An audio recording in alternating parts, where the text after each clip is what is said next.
Hey guys, it's Reesu and welcome to my channel. Story के starting में हमें classroom का सीन दिखाया जाता है जहाँ पे टीचर कहते हैं कि all right everyone please attention. ये नोटिस वेकेशन इंटर्नशिप की है जो कि फर्स्ट क्लास कंस्ट्रक्शन की तरफ से है। जो सुन के स्टूडेंट जो कहते हैं कि क्या फर्स्ट क्लास कंस्ट्रक्शन। अब हमें बताया जाता है कि साउथ कोरिया की नंबर 1 कंस्ट्रक्शन में से एक है ये, जिसने सियोल की आधी से ज़्यादा अपार्टमेंट को बनाया है। साथ में साउथ कोरिया की पॉलिटिक्स से लेके इंडस्ट्री से लेके बिजनेस कम्युनिटी, इन सारी एरियाज़ को ये अफेक्ट करता है और 100 ईयर्स से भी ज़्यादा इसका हिस्ट्री रह चुका है।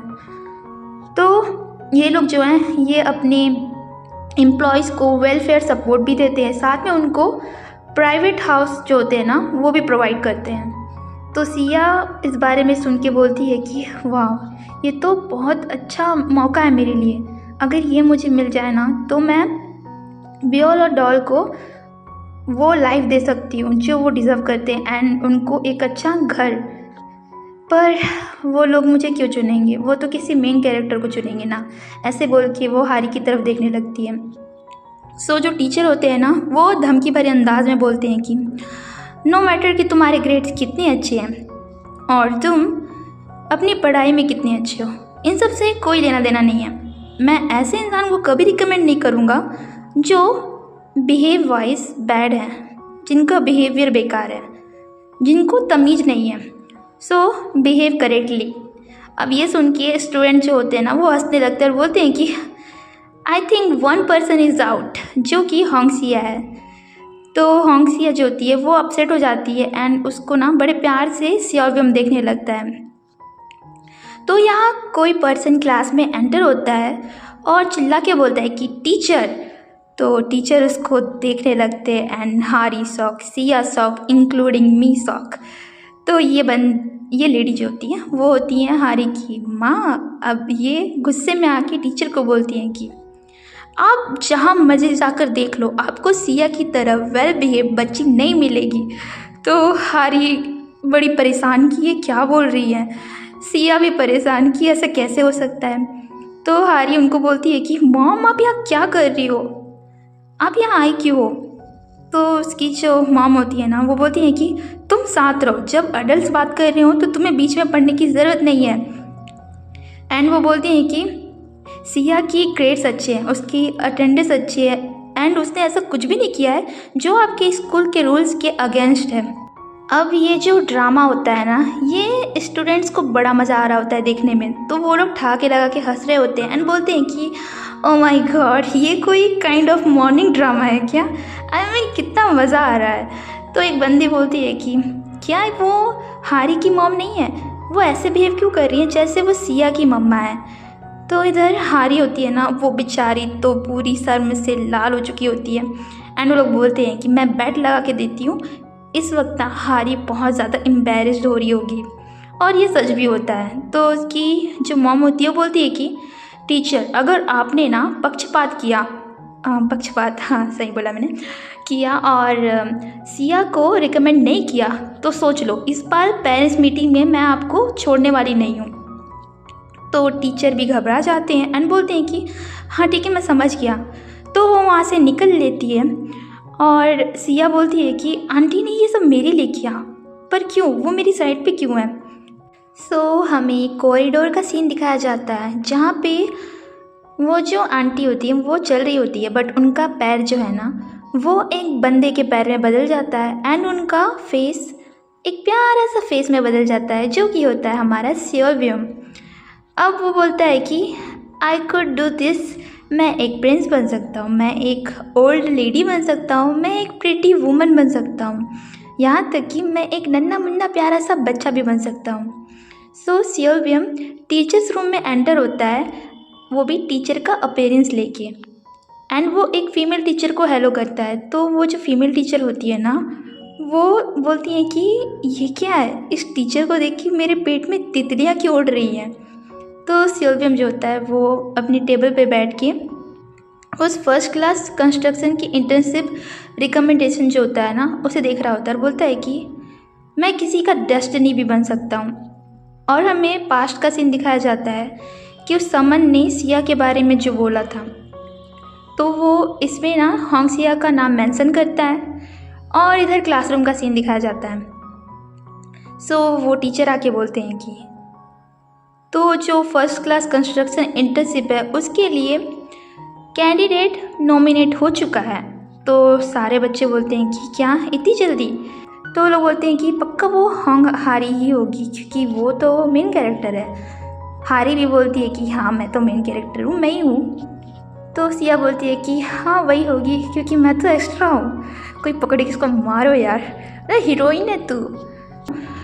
तो टीचर बोलते हैं कि होंगसिया तुम फर्स्ट कैंडिडेट हो जो इसके लिए नॉमिनेट की गई हो। तो कुछ टाइम के लिए सारे शांत होते हैं। देन टीचर बोलते हैं कि तुम सबको ना सिया की तरह बनना चाहिए, उसकी तरह हार्ड वर्क करना चाहिए। तो ये लोग जो होते हैं ना अपने सदमे से बाहर आते हैं एंड शोर मचाते हुए बोलते हैं कि व्हाट द हेल होंगसिया, ये आखिर ऐसे कैसे कर सकते हैं, इन्होंने उसे क्यों चुना? क्या हमारे होमब्रेन टीचर को कोई सदमा उदमा लग गया है क्या, या फिर उनको कोई 2 पर्सनैलिटी डिसऑर्डर वगैरह है? उन्होंने सिया को क्यों चुना? तो ये कोई टीचर विचर थोड़ी है, ये तो हमारा जंक्शन टाइगर है, उसका पोज जो होता है ना वो हिल रहा होता है इधर से उधर। तो वो बोलता है कि मैंने फाइनली उसकी डेस्टिनी चेंज कर दी। देन वो सिया की तरफ देख के आँख मारता है। तो सिया शॉक, वो बोलती है कि क्या मैं कोई सपना अपना देख रही हूँ? इधर हारी जो है वो जल बुझ कर राख हो चुकी होती है। तो वो अपना हाथ ऊपर करके बोलती है टीचर क्या बस वो सिया थी जो सेलेक्ट हुई है? इसका जवाब देते हुए वो टीचर यानी कि हमारे सियोलबियम बोलता है कि हाँ बस सिया सेलेक्ट हुई थी, उसके अलावा और कोई नहीं। बट मुझे ऐसा लगता है ना हारी तुम जेलस हो रही हो अब। तो हारी बेचारी बस चुपचाप खड़ी होती है एंड बोलती कि व्हाट? तो सारे बच्चे उस पर हंसने लगते हैं एंड बोलते हैं कि होंग हारी जेलस है। तो वो लोग बोलते हैं कि आज होंग हारी के साथ हो क्या रहा है, आई मीन उसके साथ एक के बाद एक बुरा हो रहा है। टीचर ने डायरेक्टली उसे बोल दिया कि वो जेलस है। तो जो हारी होती है ना वो बेचारी चुपचाप खड़ी होती है बिना कुछ बोले एंड टीचर कहते हैं कि तो मुझे जो बोलना था, जो अनाउंसमेंट करनी थी मैंने कर दी, अब तुम लोग अच्छे से अपनी पढ़ाई पे ध्यान दो, तुम सारे के सारे डॉग लोग। ये बोल के वो जाने लगते। तो बच्चे बोलते हैं क्या अभी अभी इन्होंने हमें डॉग बोला? तो बोलती कि व्हाट, ये जो बात इसने बोली ना मुझे कहीं सुना सुना सा लग रहा है। इस बंदी को अभी तक समझ नहीं आया है कि वो टीचर विचर नहीं थे, वो हमारा सियोलबियम था। तो बोलती है कि सब चीज़ बहुत अच्छे से चला गया, आई मीन मैं सेलेक्ट हो गई, तो मुझे अब इस इंटर्नशिप के लिए ना अच्छे से मेहनत करनी चाहिए। तो इधर हारी उसको गुस्से में देख रही होती है एंड कंफ्यूज भी होती है। यहाँ से सीन शिफ्ट होता है और हमें स्टोर का सीन दिखाया जाता है जहाँ पे स्टोर का मालिक सिया पे चिल्ला रहा होता है और उसे कहता है कि सिया मैंने तुम्हें एक मौका दिया था राइट, इसका मतलब है कि तुम्हें अब ज़्यादा मेहनत करनी होगी। सो उसे बोलता है जाओ और जाकर साफ़ सफाई करो। अब सिया काम करते हुए सोचती है कि अब मुझे ज़्यादा मेहनत करना होगा क्योंकि मैंने उनसे बोला था कि वो मुझे एक चांस दे दे, क्योंकि उस टाइम सियोलबियम ने जो एक्शंस लिए थे वो सही नहीं थे। अब यहाँ कोई स्टोर में एंटर होता है और ये जो एंटर होती है ना वो एक काफ़ी ज़्यादा सुंदर यानी कि एक प्रेटी वूमन होती है, जिसे देख के स्टोर का मालिक लट्टू हो जाता है। और सिया उसे देख के बोलती है कि ओ माय गॉड ये तो काफ़ी ज़्यादा प्रेटी है, क्या ये कोई सेलिब्रिटी है? तो ये लेडी बोलती है कि क्या आप यहाँ की बॉस हैं? तो वो बोलता है हाँ मैं हूँ। तो बोलती है यहाँ पे क्या कोई पार्ट टाइम जॉब करने वाली है जिसका नाम होंगसिया है? तो वो बोलता है हाँ हाँ वो स्टूडेंट होंगसिया ना। तो बोलती कि अच्छा तो मैं ना उसकी ओल्डर सिस्टर हूँ। अब ये सुन के स्टोर का मालिक शौक होता है, बोलता है कि क्या सच में? मुझे नहीं पता था कि होंगसिया की कोई सिस्टर है जो इतनी ज़्यादा ब्यूटीफुल है। तो यहाँ सिया भी बोलती है कि क्या मेरी बहन ये कहाँ से आ गई? तो ये लेडी बोलती है कि हाँ बाय द वे, एंड वो उसके ना मतलब गालों को टच करके उसके करीब आकर बोलती है मुझे आपसे एक फेवर चाहिए था, क्या आप उसे कम मेहनत करवा सकते हैं? आई मीन उसे ना ज़्यादा हार्डवर्क मत करवाना और उससे थोड़ा नरमी से पेश आना प्लीज़, क्या आप मेरे लिए करेंगे? तो स्टोर का जो मालिक होता है ना उसके नोज़ से ब्लीडिंग होने लगती है एंड वो बोलता है कि ठीक है ठीक है। तो इधर सिया बोलती है कि क्या चल रहा है आजकल, मेरी लाइफ में अजीब अजीब चीज़ें हो रही हैं। तो वो उस लेडी की तरफ देखती है एंड उस लेडी के पीछे ना पूंछ हिल रहा होता है। तो ये कोई लेडी वेडी नहीं, ये भी हमारा सियोलबियम होता है। एंड पीछे से हम सियोलबियम का जो अपीयरेंस होता है ना उसे देख पाते हैं। तो अब जाके उसे रियलाइज़ होता है कि यहाँ पर जो कुछ भी हो रहा था, वो आंटी, वो टीचर एंड ये प्रिटी लेडी, ये सारे लोग एक्चुअल में सियोलबियम थे और वही कर रहा था। तो वो घर पे ना उसे बोल रही होती है कि आंटी, टीचर एंड वो लेडी, ये सब तुम थे, राइट। तो बोलता है बड़ा खुश होकर, एक प्यारा सा बेबी टाइप, बोलता है कि मुझे कॉम्प्लीमेंट मिलेगा, राइट, क्या मैंने सही किया।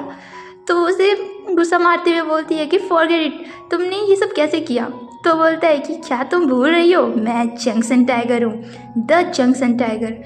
मैं किसी का भी अपीयरेंस ले सकता हूँ, किसी की वॉइस बदल सकता हूँ। एंड वो प्रीटी लेडी में बदल के उसकी क्लोज आके बोलता है कि क्या तुम ये सब भूल गई थी। तो सिया बोलती है कि हाँ तुम सही हो, तुम तो जंक्शन टाइगर हो। तो हमें पास्ट का वही सीन दिखाया जाता है जब हारी और उसके चंगू मंगू जंक्शन टाइगर के बारे में बात कर रही होती हैं और वो बोलती हैं कि वो किसी का भी अपीयरेंस बदल सकता है एंड वॉइस भी। सो यहाँ प्रेजेंट में जंक्शन टाइगर जो होता है वो सिया में बदल के बोलता है कि बताओ कैसा ये। तो सिया उसे देख के बोलती है कि तो मैं ऐसी दिखती हूँ, वैसे मैं तो बहुत प्रिटी हूँ। तो जंक्शन टाइगर घबरा के बोलता है कि तुमने क्या बोला अभी। तो बोलती है कि क्या तुम्हें नहीं लगता मैं प्रिटी हूँ। तो वो ना एनाकोंडा में बदल के उसकी क्लोज आके बोलता है कि हाँ तुम प्रिटी हो। तो सिया उसे देख के ना नज़रें चुराने लगती है। अब ये देख के सियोलबियम बोलता है कि हे तुम मुझे अवॉइड क्यों कर रही हो। तो सिया उसके गुस्से में बोलती है कि तुम अचानक से एनाकोंडा में बन गए, तो मैं शॉक हो गई थी इस वजह से। अब वो गुस्से में बोलता है कि मैं कोई एनाकोंडा नहीं हूँ, मैं सियोलबियम हूँ, देखो मेरी तरफ। तो उसकी क्लोज आता है। तो सिया उसे देख के ना ब्लश करने लगती है एंड फिर उसे दूर करते हुए बोलती है कि वेट, तुमने क्यों किया ये सब। आई मीन तुम्हें आंटी में, टीचर में बदलने की क्या ज़रूरत थी। सो सियोलबियम ना उसे एक ड्राइंग दिखाते हुए बोलता है इस वजह से। तो उसे देख के बोलती है कि कहाँ से मिला तुम्हें ये। तो बताता है जब तुमने मुझे अपने कबर्ड में बंद किया था तब। तो वो उस ड्राइंग को देख के याद करती है कि किस तरह से वो ड्राइंग बना रही थी एंड उसने कहा था कि एक दिन मैं इसी टाइप के घर में ना रहूँगी और उस घर के बाहर एक प्यारा सा गार्डन होगा। तो उसके जो फादर होते हैं ना वो बोलते हैं कि ऑफ कोर्स डैडी बहुत मेहनत करेंगे और पैसे कमाकर बिल्कुल ऐसा ही घर बनाएंगे। तो सिया बोलती है कि नो, मैं बनाऊँगी ये घर। एंड यहाँ प्रेजेंट में सियोलबियम बोलता है कि अगर तुम्हें ये ड्रीम अचीव करना है तो तुम्हें उस फर्स्ट क्लास कंस्ट्रक्शन कंपनी में तो जाना ही होगा एंड अपना पार्ट टाइम जॉब छोड़ना होगा। तो सिया उस ड्राइंग को देख के बोलती है कि ये मेरा ड्रीम था, बट मेरे फादर के गुजर जाने के बाद मैंने इसे कबर्ड में छुपा कर रख दिया था। तो वो बोलती है कि अपने माइंड में सियोलबियम ने जब मेरी लाइफ में एंट्री की तो मेरी लाइफ बिल्कुल डिस्को की तरह हो गई थी। मुझे समझ ही नहीं आ रहा था कि क्या चल रहा है, बट अब मैं अगर देखूँ ना तो मुझे समझ आता है कि उसके आने से मेरी लाइफ बदल रही है। उसने बहुत हेल्प की है मेरी। तो यहाँ सियोलबियम को काफ़ी ज़्यादा स्पाइसी लग रहा होता है तो वो उसे पानी दे के बोलती है कि उसने बहुत मदद की है मेरी एंड वो हमेशा मेरी साइड पे रहता है। एंड वो उसे थैंक्स करते हुए अपने माइंड में बोलती है कि अगर सियोलबियम मेरी साइड पे है तो मुझे किसी चीज़ की परवाह नहीं है। यहाँ सीन शिफ्ट होता है और हम देखते हैं हारी को, जो सिया को बोल रही होती है कि सिया मुझे ब्योम पसंद है। तो सिया उसे देख के बोलती है कि क्या। तो हारी बोलती है कि तुम्हें पता है ना, मैंने आज तक किसी को बहुत ज़्यादा पसंद नहीं किया है, किसी को नहीं। ये फर्स्ट टाइम है कि मैं किसी को इतना ज़्यादा पसंद करने लगी हूँ और मैं बस तुमसे एक फ़ेवर चाहती हूँ। तो यहाँ सिया बोलती है कौन सा फेवर। तो बोलती है कि मुझे ब्योम को दे दो, जैसे वो कोई कैंडी है। तो यहाँ सिया उसे देखने लगती है एंड हारी बोलती है कि तुम मेरे लिए करोगी ना। अब सिया काफ़ी ज़्यादा कंफ्यूज होती है कि उसे क्या बोलना चाहिए, क्या नहीं करना चाहिए। सो गाइस, आपको क्या लगता है कि सिया हारी को ब्योम को दे देगी या फिर वो इस बार अपने लिए स्टैंड लेगी। तो देखना इंटरेस्टिंग होगा। तो मिलते हैं नेक्स्ट वीडियो में, तब तक के लिए bye bye and take care.